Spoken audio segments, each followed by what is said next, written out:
astronomia asteca era altamente desenvolvida. Com base nela é que foi elaborado o calendário, assim como era graças a ela que os astecas podiam prever os bons períodos para a colheita e plantio. No entanto, a observação dava respaldo para o desenvolvimento e a ampliação das crenças astrológicas. Sendo assim, não eram pequenas as influências que os astecas atribuíam aos astros sobre as pessoas. Não devemos confundir a astronomia, que é a ciência baseada em fatos, estudo dos astros, posição, movimentação e constituição dos corpos celestes, com a astrologia, que relaciona a posição dos astros no céu, tanto no nascimento como diariamente, com fatos na Terra, incluindo os humores e os destinos das pessoas. Mas o que os astecas faziam naquela época é o que hoje chamamos de astrologia. Uma depende da outra, e com a criação de uma surgiu a outra. São as ciências mais antigas, e foram criadas pela necessidade de sobrevivência das tribos.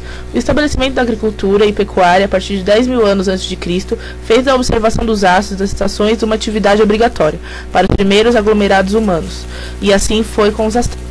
O universo, segundo os astecas, se concebia no sentido religioso. Os astecas tinham conhecimento preciso sobre a duração do ano, a determinação dos solstícios, as fases e eclipses da Lua, a revolução do planeta Vênus e diversas constelações. A religião asteca foi uma combinação de elementos do politeísmo e da crença de que todos os seres, animados ou inanimados, tivessem uma alma, baseando-se na astronomia e em seu calendário.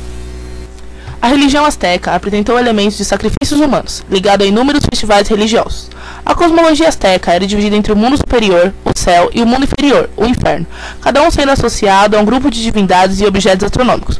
O Sol, a Lua e Vênus eram os mais importantes, e cada um possuía significados diferentes, ligados a diferentes divindades e localizações geográficas. Para os astecas, alguns deuses importantes eram Tlatoc, o deus da chuva; Huitzilopochtli, guardião da tribo mexica; Quetzalcoatl, herói cultural, deus da civilização e da ordem Tezcatlipoca, deus do inferno ligado às guerras e à magia. Cada um desses deuses possuía seu próprio templo em Tenochtitlán, a capital asteca.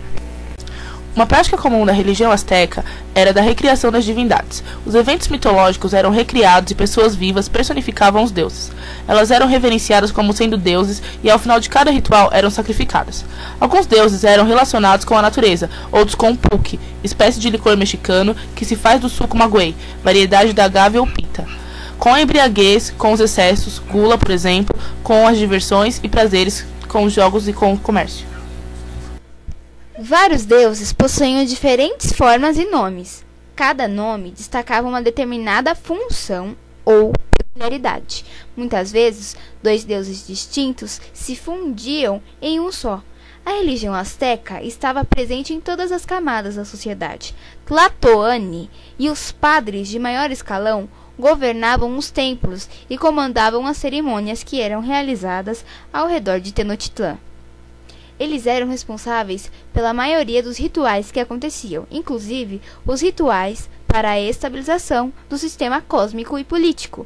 Esses rituais envolviam sacrifícios humanos.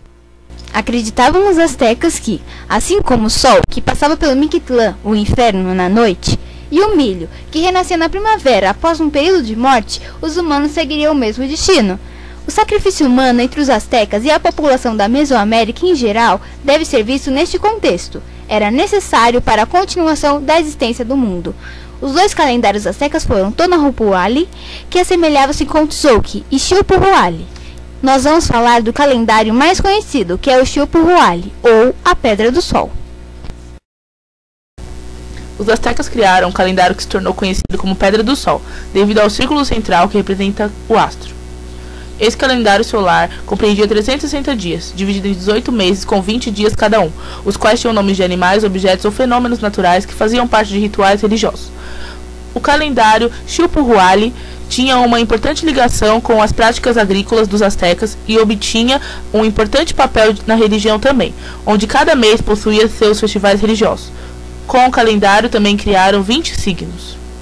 Com tudo isso, podemos concluir e desfrutar de mais uma riqueza asteca, a astronomia ou astrologia, cheia de deuses, sacrifícios e fantásticos calendários, minuciosamente elaborados, assim como seus templos, seus deuses e sua agricultura.